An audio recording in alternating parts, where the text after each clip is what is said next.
Good day students. Today we are going to talk about National Financial Reporting Authority. We called as NFRA.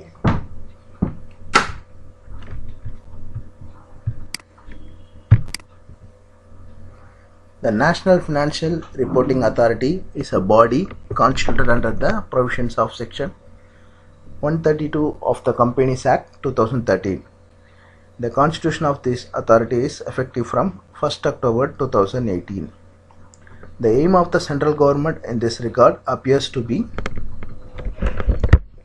setting up of a separate and independent regulatory body to assist in the framing and enforcement of legislation relating to accounting and auditing, and improving investor and public confidence in the financial reporting of an entity. Supposedly, the need for this authority arises as a response to various corporate scams in recent times. So the National Financial Reporting Authority என்றது 2013 கொண்டு வந்தாங்க, but 2018 எஃபெக்டிவாக use பண்ணிட்டு இருக்காங்க. So இவங்களோட primary வேலை என்னன்னா to framework and enforcement of legislation. So சட்ட திருத்தங்கள் related to the accounting and auditing. So அக்கௌண்டிங்கும் ஆடிட்டிங்கும் தேவையான சட்ட திருத்தங்களை மேற்கொள்கின்றது. ஸோ அதுக்கு தேவையான வளர்ச்சிக்கான இதுகளை அவங்க கொண்டு வரது இது. ஸோ அண்ட் இன்னொரு முக்கியமான விஷயம் என்னென்னா, ஸோ இந்த அக்கௌண்டிங்கும் ஆடிட்டிங்கும் உள்ள நம்பகத்தன்மையை அதிகப்படுத்துறதுக்காக ஒரு மக்கள்கிட்டையோ இல்லை ஒரு முதலீட்டாளர்களோ நம்பகத்தன்மையை அதிகப்படுத்துறதுக்காக தான் இதை கொண்டு வந்தாங்க. So in this we will examine the following: composition of NFRA, role of NFRA, powers of NFRA, scope of NFRA.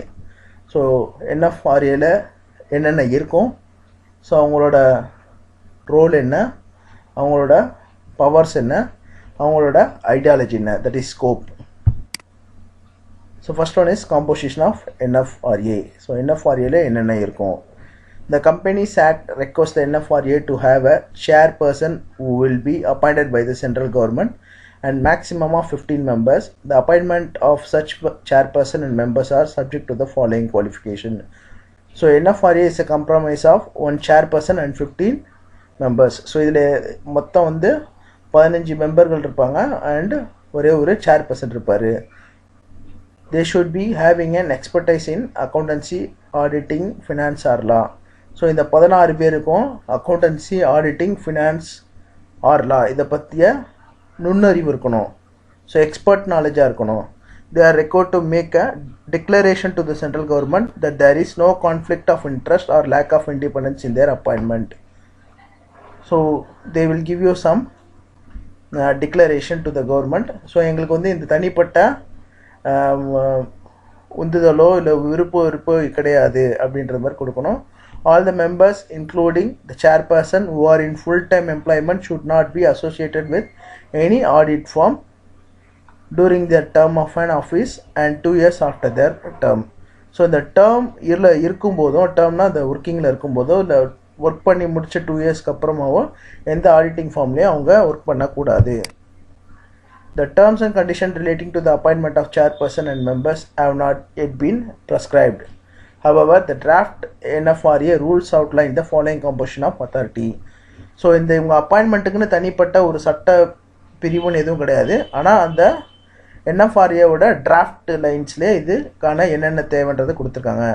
So chairperson is a chartered accountant and a person of eminence having expertise in accountancy, auditing, finance or law. So இந்த chairpersonன்றவர் he should be compulsory chartered accountant. chairpersonஆக இருக்கவர் கண்டிப்பாக CA முடிச்சவராக தான் இருக்கணும். Second one, so second member, the members வேறு இருக்கலாம்னா ஒரு member அக்கௌண்டிங்கில் இருக்கலாம், ஒரு member auditing, then another member is enforcement, one representative of MCA not below the rank of joint secretary or equivalent. So MCAவோட ஒரு ரெப்ரசன்டேட்டிவாக இருக்கலாம்.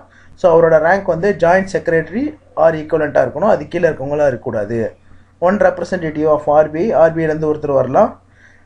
Being a member of RBI, board is to be nominated by RBI. So RBI இருந்து ஒரு ஆள் அவங்க nominate பண்ணி அனுப்பலாம். தென் செபில இருந்து ஒரு ஆள் அதே போல நாமினேட் பண்ணி அனுப்பலாம். One representative of SEBI being the chairman of SEBI or old-time member of SEBI is to be nominated by SEBI. Then a retired chief justice of high court or a person who has been judge of high court for more than 5 years is to be nominated by the central government. அதே போல so retired chief justice இருக்கலாம் ஹைகோர்ட்லேருந்து, இல்லை ஹைகோர்ட்டில் minimum 5 years work பண்ணுறவராக இருக்கலாம். So அவரை யார் nominate பண்ணுவாங்கன்னா central government. Then president of institute of chartered account of India. Then the chairman may also invite any other person to the meeting to give their expert opinion. So the chairperson, so யார் வெளியில் இருக்க வேறு யார் வேணால் அந்த டிஸ்கஷனுக்காக கொண்டு வரலாம் ஃபார் த எக்ஸ்பர்ட் ஒப்பீனியனுக்காக. Then role of NFRA. So அவங்களோட ரோல் என்னென்ன? The NFRA has the following responsibilities: make recommendation on the foundation laying down on accounting and auditing policies and standards. So ஒரு அக்கௌண்டிங் அண்ட் ஆடிட்டிங் பாலிசிக்கான ஸ்டாண்டர்டையும் பாலிசியும் அவங்க வகுத்து கொடுக்கலாம். Monitor and enforce the complaints of accounting standards and auditing standards. So வகுத்து கொடுக்குறது இல்லாமல் ஸோ அதை வந்து மானிட்டர்னால் என்ன பண்ணலாம், ஸோ அவங்க செக் பண்ணலாம் யூஸ் பண்ணுறாங்களா என்னென்ட்டு செக் பண்ணலாம். அண்ட் என்ஃபோர்ஸ்னால் அதை அவங்க நடைமுறைப்படுத்துறதுக்கான வேலையும் செய்யலாம். oversee the quality of service of the professional such as auditors, CFOs, etc. and suggest measures required for improvement in the quality of service. So அதே போல் chartered accountant, chief financial officer அவங்களோட வேலை பளுவை வந்து அவங்க செக் பண்ணலாம். So அவங்களுக்கு வந்து இம்ப்ரூவ்மெண்ட்டும் கொடுக்கலாம் இந்த குவாலிட்டி ஆஃப் சர்வீஸை. perform such other functions related to the above. So இதில் இருக்க எல்லாமே அவங்க பண்ணலாம். prior to the constitution of this authority, the central government would prescribe accounting standards and recommendations of ICAI. The ICAI would prescribe the same only after consulting with the National Advisory Committee on Accounting Standard, who will provide their recommendations. The ICAI will now have to consult with the NFRA and examine its recommendation in this regard. Thus, the National Advisory Committee on Accounting Standards is effectively replaced by NFRA. So இதுக்கு முன்னாடி ஐசிஐனா institute of chartered account of இந்தியாவில் வந்து ஏதாவது ஒரு standard கொண்டு வராங்க, இல்லை ஏதாவது ஒரு புதுசாக ஒரு ரூல் கொண்டு வராங்க அக்கௌண்டிங்க்கு ஆடிட்டிங்க்கு அப்படின்னா, ஸோ இதுக்கு முன்னாடி என்ன பண்ணியிருந்தாங்கன்னா நேஷ்னல் அட்வைசரி கமிட்டின்னு ஒரு கமிட்டி இருந்தது. அந்த கமிட்டியில் போயிட்டு அவங்க வந்து அப்ரூவல் வாங்கிட்டு தான் அதெல்லாம் வந்து இம்ப்ளிமெண்ட் பண்ணாங்க. ஆனால் இப்போ என்ன பண்ணுறாங்கன்னா இந்த NFRA வந்து அதை கவனிச்சுக்கிறாங்க. ஸோ அந்த நேஷ்னல் அட்வைசரி கமிஷனை so NFRA has been replaced. Then powers of NFRA. So NFRA ஓட powers என்னென்ன? To investigate the matters of professional or other misconduct committed by prescribed class of CA firms or CAs. No other authority can initiate or continue proceedings within NFRA as initiated an investigation. Such an investigation can be initiated either suo motu or an reference made by the central government. So NFRAவோட முக்கியமான power என்னென்னா, so அது ஒரு individual சிஏவாக இருக்கட்டும், இல்லை chartered account கம்பெனியாக இருக்கட்டும், அவங்களோட மிஸ்கான்டாக்ட் ஏதாவது தப்பாக ஏதாவது பண்ணுறாங்க, தப்பாக கமிட் பண்ணுறாங்க, இல்லை தப்பாக ஏதாவது கைடன்ஸ் பண்ணுறாங்க, இல்லை தப்பாக ஏதாவது பண்ணுறாங்க அப்படின்னா, so they can take action against the company or individual. So அந்த investigation is initiated either so by அவங்களே வந்து ரேண்டமாகவும் செக் பண்ணி இது பண்ணலாம், or any other complaints or reference made by the central government. So central government கொடுக்குற any reference or complaint to be investigated, or they can invest by their own. The same powers as civil court under the Code of Criminal Procedure 1908 in respect of a suit involving the following matters: discovery and production of books of accounts and other documents at such place and time as be specified by the NFRA.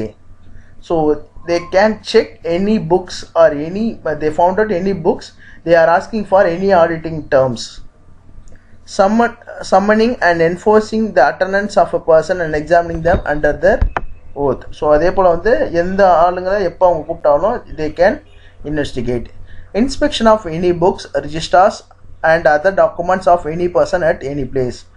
So ஒரு ரிஜிஸ்டராக இருக்கலாம், any book or other documents, so எந்த இடத்துல எந்த பர்சன்ட்னாலும் they can investigate. Issuing commissions for the examination of witness or documents. So issuing commission for examination. So அவங்க என்ன பண்ணலான்னா ஒரு கமிட்டிக்கு வந்து அவங்க ஆர்டர் இஷ்யூ பண்ணலாம், போய் செக் பண்ணுங்க அப்படின்னு சொல்கிறது அவங்களுக்கு பவர் இருக்குது. Where professional or misconduct is proved, it shall have the powers to impose the following punishment. So ஒரு தனிப்பட்ட ஆளோ இல்லை ஒரு கம்பெனியோ, சார்ட்டர்ட் அக்கௌண்டோ இல்லை சார்ட்டர்ட் அக்கௌண்ட் கம்பெனியோ ஏதாவது தப்பு பண்ணியிருக்காங்கன்னு நிரூபிக்கப்பட்டால் அவங்களுக்கு எந்தெந்த தண்டனைகள் கொடுக்கப்படலான்றதுக்கான இது. So punishments, penalty for individuals a fine between 1 lakh to 5 times the fees received. So ஒரு தனிப்பட்ட சார்ட்டர்ட் அக்கௌண்டராக இருந்தாருன்னா ஸோ ஃபைன்றது 1 lakh to 5 times the fee received. So ஒரு 50,000 ஃபீஸ் வாங்கியிருக்காருன்னா 50,000 into 5 times 2,50,000 up to 2,50,000 வரை ஃபைன் வாங்கலாம். For firms, for chartered accountant companies, a fine between 5 lakhs to 10 times the fees received. So அதே போல் தான். So ஒரு 2 லட்ச ரூபா ஃபீஸ் வாங்கியிருந்தாருன்னா 2 into 10 times 20 lakhs வரை அவர்கிட்ட வந்து நம்ம ஃபைனாக கலெக்ட் பண்ணிக்கலாம். தென் debarring the member or firm from practice as a member of ICAI between 6 months to 10 years as may be decided. So அதே போல் ஒரு இண்டிவிஜுவலாக இருந்தாலும் ஃபர்மாக இருந்தாலும் 6 மாதத்துலேருந்து 10 வருஷம் வரை அவங்க வேலை பார்க்குறதுக்கு தடை போடலாம். Any person who has not satisfied with the order of NFRA can then make an appeal to the appellate authority. So இதில் சாட்டிஸ்ஃபை ஆகாமல் ஆட்டோமேட்டிக்காக நெக்ஸ்ட் லெவலில் appellate authorityக்கு அவங்க அப்ளை பண்ணலாம். Scope of NFRA. As discussed earlier, the NFRA has the power to investigate and also conduct quality reviews for a certain prescribed class of companies. While draft NFRA rules have not been prescribed yet, they would include the following class of companies if implemented as it. So NFRA பொறுத்தவரை so அவங்களோட முக்கியமான power என்னென்னா they can investigate. So எந்த கம்பெனியோட investigate பண்ணலாம். they also conduct quality review. So எந்த அளவுக்கு குவாலிட்டியாக அவங்க அக்கௌண்ட்ஸ் ஆடிட்டிங்கை செக் பண்ணுறாங்கன்றதையும் அவங்க செக் பண்ணலாம். ஸோ எந்தெந்த கம்பெனிலாம் அவங்க பண்ணலான்றதை கொடுத்துருக்காங்க. Companies listed in India, the company which is listed in India, they can ask for any time for the accounting and auditing. Then unlisted companies whose net worth is equal to or more than 500 crores or paid up capital equal to or more than 500 crores or annual turnover equal to or more than 1,000 crores or companies whose securities are listed outside India. So இந்த கம்பெனிக்கெலாம் வந்து NFRA எப்போ வேணால் அவங்க accounts and ஆடிட்டிங்கை பற்றி தாராளமாக கேட்கலாம். அதுக்கான rules எல்லாமே இருக்குது. Thank you students. We can meet up in the next session.